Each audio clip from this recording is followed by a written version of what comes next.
고린도전서 5장 9절부터 마지막 13절까지의 말씀입니다.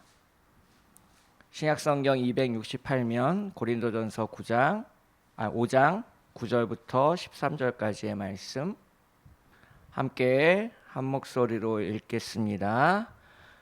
내가 너희에게 쓴 편지에 음행하는 자들을 사귀지 말라 하였거니와 이 말은 이 세상에 음행하는 자들이나 탐하는 자들이나 속여 빼앗는 자들이나 우상 숭배하는 자들을 도무지 사귀지 말라 하는 것이 아니니 만일 그러하려면 너희가 세상 밖으로 나가야 할 것이라. 이제 내가 너희에게 쓴 것은 만일 어떤 형제라 일컫는 자가 음행하거나 탐욕을 부리거나 우상 숭배를 하거나 모욕하거나 술 취하거나 속여 빼앗거든 사귀지도 말고 그런 자와는 함께 먹지도 말라 함이라. 밖에 있는 사람들을 판단하는 것이야 내게 무슨 상관이 있으리오마. 교회 안에 있는 사람들이야 너희가 판단하지 아니하랴. 밖에 있는 사람들은 하나님이 심판하시려니와 이 악한 사람은 너희 중에서 내쫓으라. 아멘. 앞뒤적으로 이렇게 인사하실까요? 주님께서 우리를 도우실 것입니다. 네, 오늘 갑자기 비가 오고 갑자기 덥고 이런 굉장히 규칙한 날씨를 보내고 있어요.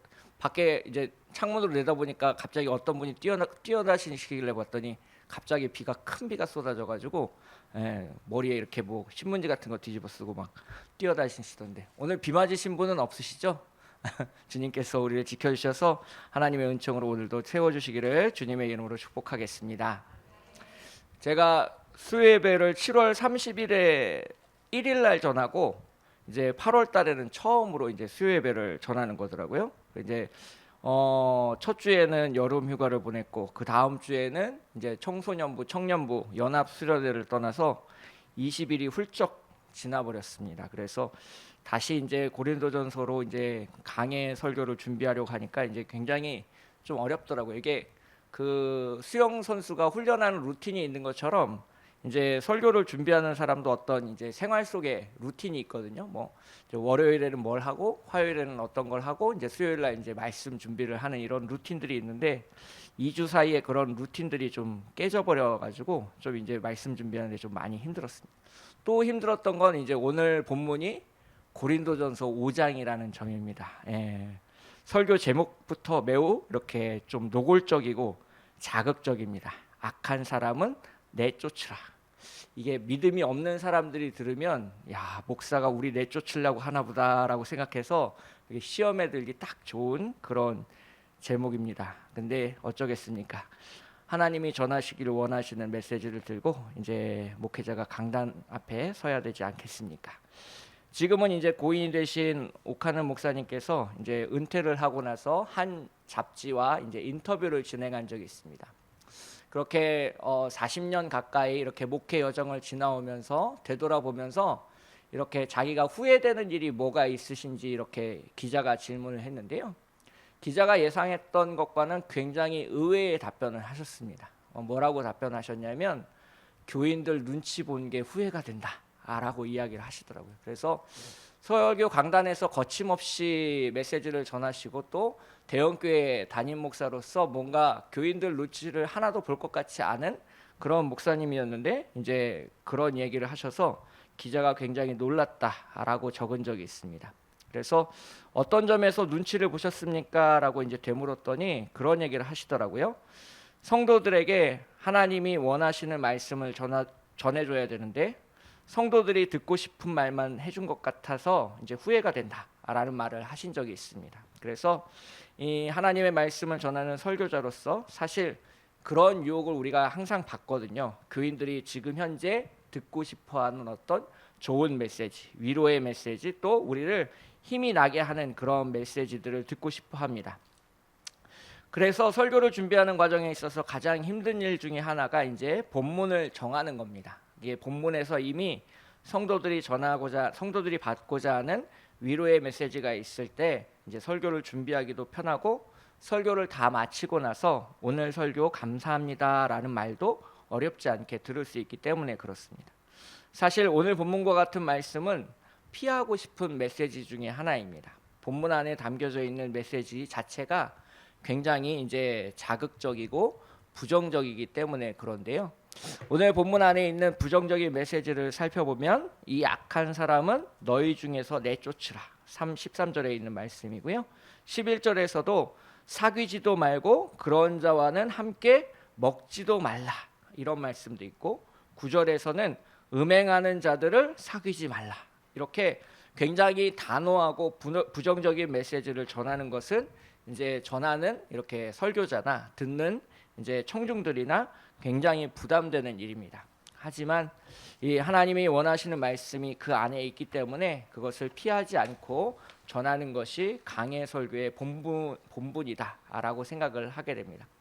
때로는 이걸 피하시는 분들도 있는 것 같은데요. 하나님의 말씀을 임의대로 취사 선택하는 것이 좋지 않다라고 생각해서 오늘 말씀을 이제 더도 말고 덜도 말고 담백하게 이제 전해 보도록 하겠습니다. 좀 불편하시더라도 몸에 좋은 약이 입에 쓰다라는 말처럼 우리의 귀에 부담스럽지만 우리의 영혼을 살리게 한다는 말씀으로 들어주시기를 주님의 이름으로 축복하겠습니다. 오늘 본문 말씀 9절 10절 말씀을 다시 한번 소리내서 읽도록 하겠습니다. 9절과 10절 말씀입니다. 시작. 내가 너희에게 쓴 편지에 음행하는 자들을 사귀지 말라 하였거니와 이 말은 이 세상에 음행하는 자들이나 탐하는 자들이나 속여 빼앗는 자들이나 우상 숭배하는 자들을 도무지 사귀지 말라 하는 것이 아니니 만일 그리하려면 너희가 세상 밖으로 나가야 할 것이라. 아멘. 오늘 본문 말씀 가운데서 첫 번째로 전하고자 하는 이제 하나님의 메시지는 이것입니다. 화면에 나오는 대로 함께 따라서 해주시면 감사할 텐데요. 함께 따라서 읽겠습니다. 시작. 기본기에 충실해야 건강합니다. 아멘. 올해는 유독 많이 덥습니다. 에어컨을 켜도 그리고 음료수를 마셔도 이제 더위가 가시질 않고요. 이제 입원하는 사람이 있을 정도입니다. 그래서 그런 무더위의 7월, 8월 요 과정 중에 우리에게 이제 더위를 식혀준 이제 그런 것들이 있었는데요. 바로 이제 우리나라 대표 선수들이 이제 올림픽에서 금메달을 땄다는 소식입니다.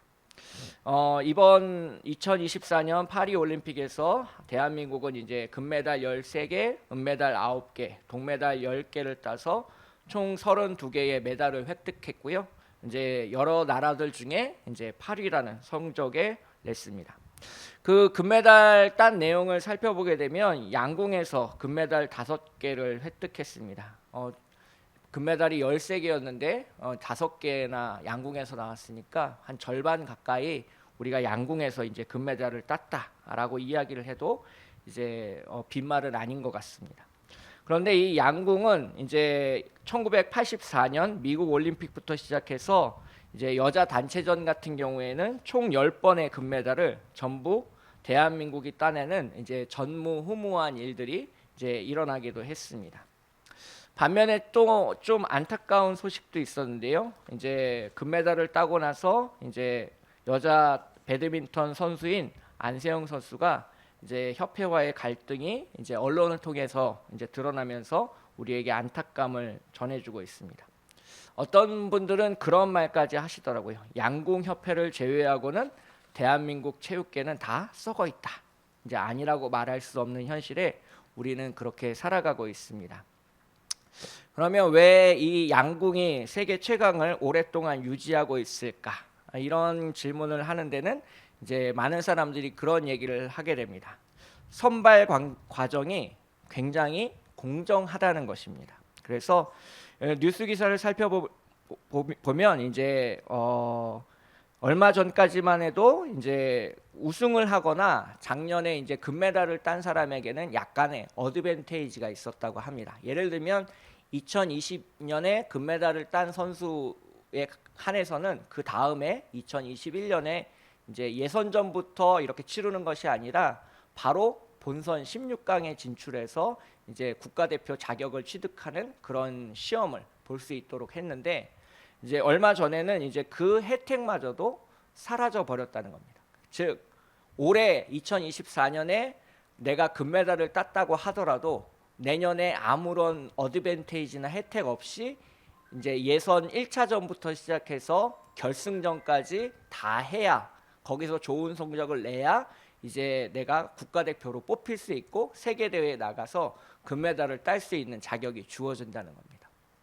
이 가장 그 좋은 예로 2020년 이 도쿄 올림픽에서 이제 양궁으로 3관왕을 받았던 안산 선수가 있습니다. 그래서 20살밖에 되지 않은 젊은 선수가 이제 3관왕이 됐기 때문에 앞으로 대한민국 양궁을 이끌어갈 선수다라고 많은 사람들이 이야기를 했었는데요. 이제 올해 파리 올림픽에 이 안산 선수가 이제 예선전에서 그만 탈락해가지고 국가대표로 뽑히지 못하는 일이 있었습니다. 즉 어제 내가 좋은 성적을 냈더라도 오늘 내가 최선을 다해서 살아가지 않으면 내일 국가대표로 선발될 수 없다라는 것이 이 지금 대한민국 양궁협회가 이 20년째 세계 최강을 유지하고 있는 비결 중에 하나라고 하겠습니다. 즉 기본에 충실하고 실력 있는 선수가 선발될 수 있도록 하는 어떤 공정한 시스템이 이 세계 최강이라는 이 양궁을 이렇게 잘 뒷받침해 주고 있다라고 이야기를 할 수 있는데요. 이 양궁을 돌아보면서 한국 교회가 무엇을 회복해야 되고 무엇을 다시 찾아가야 되는지에 대해서 한번 생각해 볼 필요가 있습니다. 교회가 교회다움을 회복하고 교회가 다시 그런 양궁처럼 기본기를 다시 회복하도록 생각해 보아야 하는데요. 1950년 이후로 이제 폐허가 됐던 대한민국 경제가 빠르게 이렇게 성장해 나가면서 이제 많은 사람들이 도시로 모여들기 시작했습니다. 시골에서 농사를 짓던 청년들이 도시로 올라오게 되었고 도시에서 일자리를 찾으면서 자신에게 어떤 도움을 줄 수 있는 교회를 찾기 시작했습니다. 그래서 이제 70년대, 80년대 그렇게 도시가 성장하면서 교회에 젊은이들도 모여들게 되었고 그렇게 해서 이제 교회도 함께 성장해 나갈 수 있었습니다. 1980년대에는 이제 신도시 개발이 시작되면서 이제 신도시의 부흥과 함께 이제 교회도 성장했는데요. 그래서 대형 교회들이 일산과 분당에 있는 것 그런 이유들도 이제 여기에서 찾을 수 있습니다.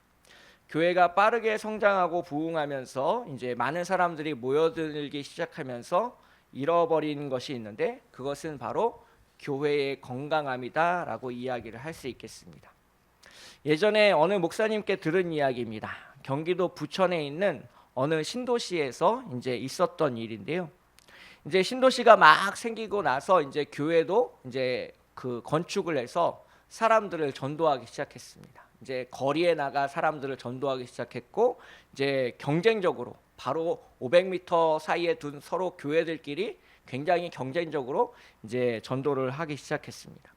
심지어는 이제 교회 지하철 앞에 이제 봉고차를 세워두고 사람들을 묻지마 식으로 태워다가 이제 교회 본 예배에 이제 참석시켜서 등록시키기도 하는 그런 일들도 있습니다. 그래서 하나님도 모르고 예수님도 알지 못하지만 등 떠밀려서 교회에 사람들이 많이 찾아왔습니다. 아는 사람이 있어서 등록하고 나에게 잘해주는 사람이 있어서 교회에 나오는 사람들이 많이 생겼습니다. 교회가 이렇게 양적으로 성장하는 과정에서 이제 허약해지고 질적으로 약간 약화되는 과정이 있었습니다. 마치 많은 음식을 먹어서 배가 부르지만 이제 건강하지 못해서 이렇게 비만에 빠진 그런 모습으로 한국 교회가 성장했습니다. 그래서 한국 교회는 이 양적 성장을 추구하는 과정에서 이제 새신자에 집중했고 성도들이 교회를 떠날까봐 전전긍긍했습니다. 그래서 조금 부족하거나 혼나야 되는 상황에 있어도 모른 척했고요. 이제 교회 성도들이 교인들을 상대로 사기를 쳐도 이제 모르는 척할 정도로 한국 교회는 이제 많이 질적으로 부실해졌습니다. 그렇게 숫자에 민감해지면서 사라지게 된 단어가 있는데요. 그것은 바로 출교라는 단어입니다. 이 해당하는 사람은 더 이상 우리 교회에 출석할 수 없습니다. 출석할 경우에는 업무방해 혐의로 형사 고발될 수 있습니다. 이런 문구를 담고 있는 것이 바로 출교에 관한 내용인데요. 교회가 자신의 영적인 건강함을 담보하기 위해서 최후의 보루로 가지고 있는 것이 바로 이 출교라는 7위권인데요. 이것이 그만 교회에서 사라져 버렸습니다. 11조를 많이 하는 교인이 떠날까봐 전전긍긍하고 아무 말도 못하게 되고요. 교인들 중에 절반 이상이 어느 집안 사람이라서 이제 목회자가 그 교인 앞에 무릎을 꿇어야 하는 것이 한국 교회의 현실이 되었습니다. 영적인 건강함을 잃어버린 것이 한국 교회의 현실인데요. 세상 사람들은 그래서 교회를 존경하지 않고 너도 나랑 똑같이 더러운 사람인데 내가 뭐하러 교회를 나가냐 하는 그런 비아냥을 우리가 듣고 있습니다. 교회를 걱정하고 비판하는 사람들이 이런 걱정을 하는 것은 이제 쉽게 들을 수 있는데요. 문제는 대안입니다. 한국 교회가 이렇게 질적으로 허약하다라는 이야기는 우리가 우리 주변에서 많이 들을 수 있습니다. 그러면 우리가 무엇을 어떻게 해야 되느냐? 다음 세대를 더 세우기 위해서, 교회가 더 건강해지기 위해서 우리가 무엇을 해야 되느냐에 이제 초점을 맞춰서 오늘 본문을 함께 살펴보려고 하는데요. 어떻게 하면 세상 사람들이 다시 교회를 존경하고 이제 우리가 그리스도인이라고 하면 지나가던 사람들도 우리를 다시 한번 쳐다보게 될 수 있는지, 그런 것들을 오늘 본문을 통해서 고민해 보고자 합니다. 이 한국 교회가 이렇게 건강함을 잃은 까닭에는 그 기본기를 잃어버렸다라고 이야기를 할 수 있는데요. 더 정확히 말하면 기본기가 뭔지도 모르고 우리가 신앙생활을 하고 있다라고 이야기를 하겠습니다. 교회를 다니고 있고 하나님을 아버지로 부르고 있고 예수님을 나의 삶의 구원자로 인정하고 있지만 우리가 꼭 믿음의 신앙생활을 위해서 알아야 되는 몇 가지가 있는데 모르고 넘어가는 것이 있습니다. 그것은 과연 무엇일까요? 제가 청소년부를 담당하고 있고 1월부터 이제 계속해서 웨스트민스터 소요리 문답에 있는 내용을 가지고 연속 설교를 하고 있습니다. 그 웨스트민스터 소요리 문답의 내용을 살펴보게 되면 우리가 꼭 알아야 될 세 가지를 기본기를 이렇게 정리하고 있습니다. 첫 번째는 십계명, 다음으로는 주기도문, 이제 그리고 마지막 사도신경의 내용을 우리가 꼭 알아야 된다라고 이야기하고 있습니다. 저는 여기에 한 가지를 더 보태고 싶습니다. 바로 이제 마태복음 5장에 등장하는 팔복입니다. 교회에 처음 오신 분들이 잘 모르실 수 있는데요. 신약성경 제일 앞에 있는 마태복음 5장 3절부터 10절까지 예수님이 선포한 8가지 복에 관한 말씀을 우리는 팔복이다라고 부르고 있습니다. 그래서 적어도 내가 그리스도인이라고 말하려면 이 4가지 정도는 알고 있어야 이제 우리가 신앙생활을 하는데 이제 혼란을 겪지 않을 수 있다. 튼튼하고 건강한 신앙생활을 할 수 있겠다라고 하겠습니다. 그리고 이 4가지를 알게 되면 우리가 지금까지 고민했던 것이 별로 고민할 필요가 없는 것이다라는 것을 이야기할 필요가 있겠습니다. 예를 들면 그렇습니다. 예전에 어느 권사님이 저에게 그런 질문을 하셨습니다. 조금 있으면 이제 그 단풍이 들게 되는데 개천절을 끼고 친구들이랑 이제 여행을 가고 싶다라는 이야기를 하시더라고요. 네, 뭐 저도 단풍 보고 싶은데 잘 다녀오시고요. 근데 저한테 그 말씀을 하시는 거 보니까 주일날도 껴서 여행하시나 보네요 라고 이제 제가 질문했습니다. 권사님이 사실은 그것 때문에 목사님한테 뭔가 물어보려고 한다는 겁니다. 주일을 빠지고 여행을 가는 게 좀 찜찜해서 제가 어떻게 생각을 하는지 물어보시는 겁니다. 그래서 듣고 싶은 말은 그런 거였던 것 같아요. 괜찮습니다. 그곳에도 하나님이 계십니다. 잘 다녀오십시오. 이런 얘기를 좀 듣고 싶어 하셨던 것 같아요. 그런데 제가 그렇게 대답하지 않고 이렇게 대답했습니다. 권사님, 10계명 중에 4번째 계명이 뭔지 아십니까? 라고 물었더니 권사님이 잘 알고 계시더라고요. 네, 안식일을 기억하여 거룩하게 지키라. 이거 아닌가요? 라고 대답하셨습니다. 권사님, 친구들과 여행을 가서 주일을 거룩하게 지킬 자신이 있으시면 여행을 가셔도 괜찮을 것 같습니다 라고 제가 대답을 드렸습니다. 저는 가라고도 안 했고 가지 말라고도 안 했습니다. 그래서 권사님은 굉장히 난감한 표정을 짓고 돌아가셨습니다. 그 권사님이 개천절을 낀 주일에 교회를 오셨을까요? 안 오셨을까요? 그 결론은 여러분의 상상에 맡기도록 하겠습니다. 이 오늘 본문 9절을 보면 음행하는 자들을 사귀지 말라라고 사도 바울은 권면하고 있습니다. 여기서 이 음행하는 자들을 사귀지 말라는 권면은 이제 10계명에 나와 있는 이제 7번째 계명과 연관되어 있는데요. 출애굽기 20장 14절을 보면 하나님께서 이스라엘 백성들에게 간음하지 말라라고 이제 말씀하고 있습니다. 이 말씀은 적어도 교회를 다닌 사람 안에서는 하나님을 믿는 사람들 중에서는 어떤 성적인 윤리적인 문제가 없어야 된다라는 것을 말하고 있습니다. 그리고 이 사도 바울은 오늘 본문 속에서 교회와 세상을 철저히 구분해서 이야기하고 있습니다. 이 10절을 보면 우리가 살아가는 세상 속에서는 그런 사람들이 많고 그런 사람들과 우리가 함께 살아가고 있다는 걸 보여주고 있습니다. 음행하는 사람, 탐하는 사람, 속여 빼앗는 사람, 우상 숭배하는 사람, 이런 사람들과 우리가 지금 세상 가운데서 함께 살아가고 있고, 세상 속에서 그런 사람들을 만날 때 우리가 이렇게 거부하거나 멀리할 필요는 없다라고 이야기하고 있습니다. 하지만 그러려면 10절의 마지막 부분에서 이렇게 얘기하고 있습니다. 너희가 세상 밖으로 나가야 할 것이라. 예전에 1980년대에 배추머리를 하셨던 코미디언 한 분이 이런 유행어를 한 적이 있습니다. 지구를 떠나거라. 네, 교회 안에서 음행을 저지르고 부정부패를 행하려는 사람들이 반드시 교회 밖으로 나가서 그 교회의 거룩함을 깨트려서는 안 된다라는 것을 사도 바울은 강조하고 있습니다. 그래서 교회의 건강함을 유지하기 위해서 기본기에 충실해야 되는데요. 이 10계명과 같이 우리가 쉽게 알 수 있는 하나님의 말씀들을 우리의 삶에서 적용하는 기본기가 넘쳐나는 우리 안양 초대교회 성도 여러분 되시기를 주님의 이름으로 축복하겠습니다. 오늘 본문에서 두 번째로 사도 바울이 강조하고 있는 내용을 함께 살펴보도록 하겠습니다. 11절, 12절의 말씀을 함께 읽도록 하겠습니다. 11절, 12절입니다. 시작.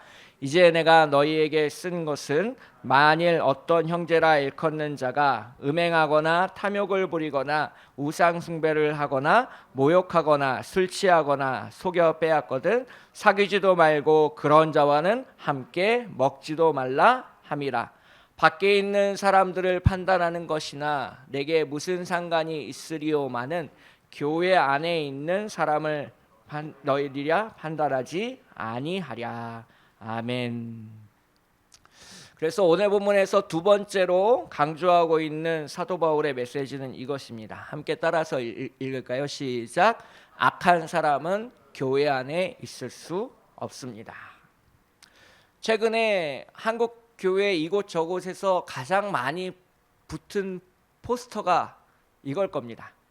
이제 출입 금지 스티커인데요.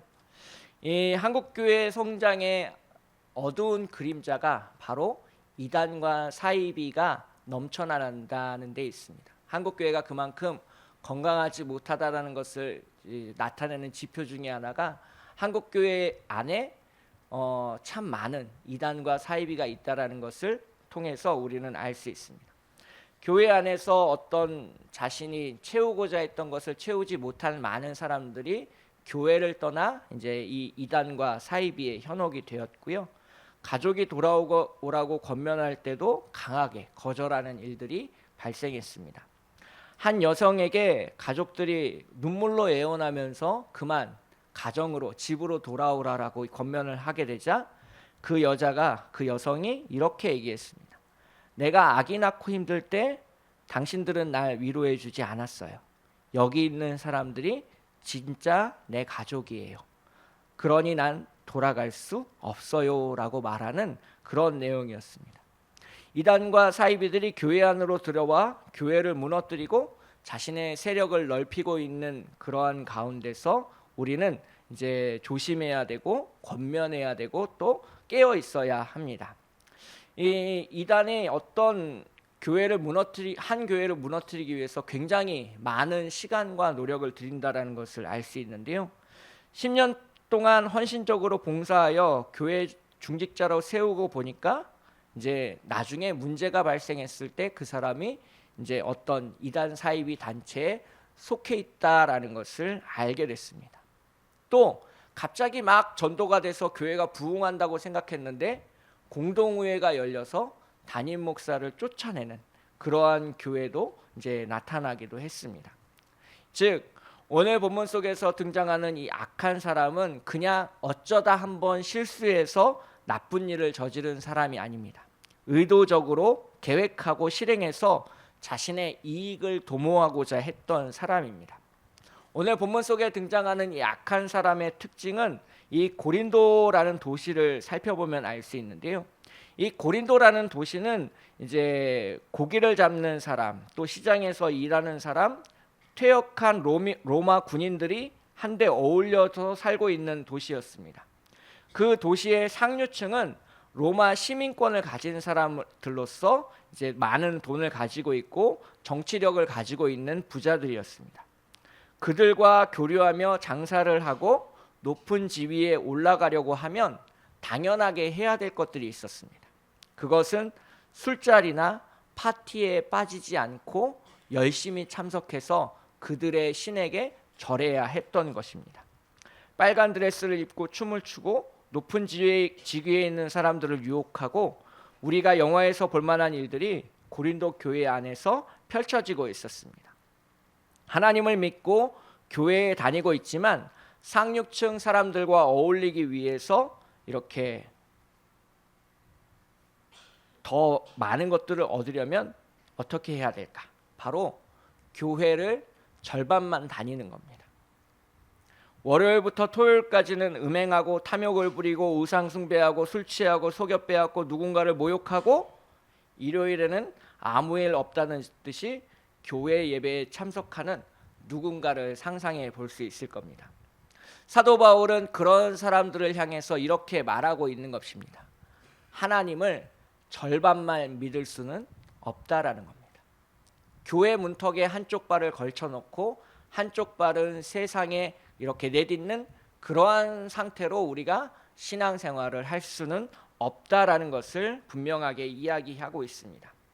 12절을 보시면 교회 안에 있는 사람들이라는 표현을 사용하고 있고 11절을 보시면 형제라 일컫는 자라는 표현에서 우리가 온전히 하나님을 믿든지 하나님을 떠나가든지 둘 중에 하나를 선택해야 된다라는 것을 분명히 이야기하고 있습니다.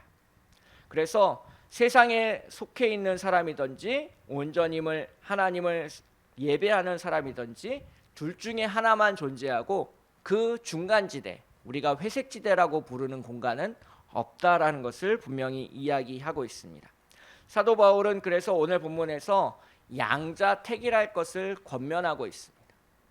세상 속에서 성공하기 위해서 우상 숭배하며 음행을 저지르는 자가 되든지 아니면 정말 하나님의 형제 자매로 또 교회 안에 속하는 자로 주님을 예배하는 자로 교회 안에 완전히 들어와 살든지 둘 중에 하나를 택하고 너희가 세상 사람들과 같이 악하게 살아가려면 교회 안에 묵은 누룩처럼 행하지 말고 교회를 떠나가라라고 분명하게 이야기하고 있습니다. 이러한 사도 바울의 권면은 마태복음 25장에서 예수님의 말씀에서 찾을 수 있습니다. 마태복음 25장을 읽어보면 세 가지 비유가 나타나고 있는데요. 슬기로운 처녀는 기름을 예비하여 신랑이 올 때 자리를 지켰고요. 반대로 어리석은 처녀는 기름이 부족하여 자리를 비웠을 때 신랑이 찾아와서 택함을 받지 못하였습니다. 달란트 비유에서는 갑절에 달란트를 남긴 종들은 칭찬을 받았고요. 땅속에 달란트를 묻어두고 아무것도 하지 않은 종은 그 있던 달란트마저 빼앗기고 바깥 어두운 데로 쫓겨나게 됩니다. 마지막에 나오는 양과 염소의 최후 심판 비유는 더 우리에게 경계하고 심각할 것을 이야기하고 있습니다. 양은 예비된 나라를 상속받지만 염소는 저주를 받아 영원한 불 속에 던져지게 됩니다. 예수님의 말씀 가운데서도 중간지대, 즉 절반만 예수님을 믿고 절반만 세상 속에서 살아갈 수 있는 길은 우리에게 없다라는 것을 분명하게 보여주고 있습니다. 교회도 마찬가지입니다. 거룩하고 건강한 교회이든지 더럽고 부패한 교회이든지 둘 중에 하나로 이제 나눠지게 된다는 겁니다. 많은 사람이 모여들고 있지만 썩은 교회가 있을 수 있고요. 적은 무리의 사람이 모이지만 거룩하고 건강한 교회가 있을 수 있습니다. 사람의 많고 적음은 교회의 거룩함과 건강함을 나타내는 척도가 될 수는 없습니다. 창세기에서 보시면 소돔과 고모라가 무너지는 것을 통해서 우리는 알 수 있습니다. 큰 도시에 10명의 의인이 없어서 도시 전체가 사라졌습니다. 10,000명이 넘는 교인들이 모이는 교회이지만 기본을 망각하고 있다면, 절반만 하나님을 믿고 있다면, 술에 술 탄 듯 물에 물 탄 듯 밍숭맹숭한 교회라면 하나님은 그 교회를 기뻐하지 않으실 거고, 교회는 세상의 빛으로 세상의 소금의 역할을 감당할 수도 없을 것입니다. 그래서 교회가 건강해지고 교회가 교회다워지려면 교회의 기본기를 회복해야 됩니다. 십계명과 주기도문과 사도신경과 팔복과 같은 내용들을 교인들이 잘 알고 그것을 삶에 실천할 수 있도록 우리는 도와야 합니다. 또한 교회를 넘어뜨리려고 하는 악한 사람들을 내쫓고 온전히 하나님을 믿을 수 있도록 우리가 더 거룩한 공동체가 되기를 위해 기도하고 힘써야 할 것입니다. 함께 기도하겠습니다. 오늘도 교회의 주인 되시는 하나님 아버지, 우리를 거룩하고 충성된 주님의 백성으로 창조하여 주시옵소서. 세상 속에서 썩은 무리들과 함께하며 물들지 않도록 하시고 날마다 우리를 새롭게 인도하여 주시옵소서. 악한 사람이 교회를 탐하지 못하도록 지켜주시고 교회의 건강함을 회복할 수 있도록 도와주시옵소서. 무덤에서 3일 만에 부활하셔서 만물을 새롭게 하신 예수 그리스도의 이름으로 간절히 기도합니다. 아멘.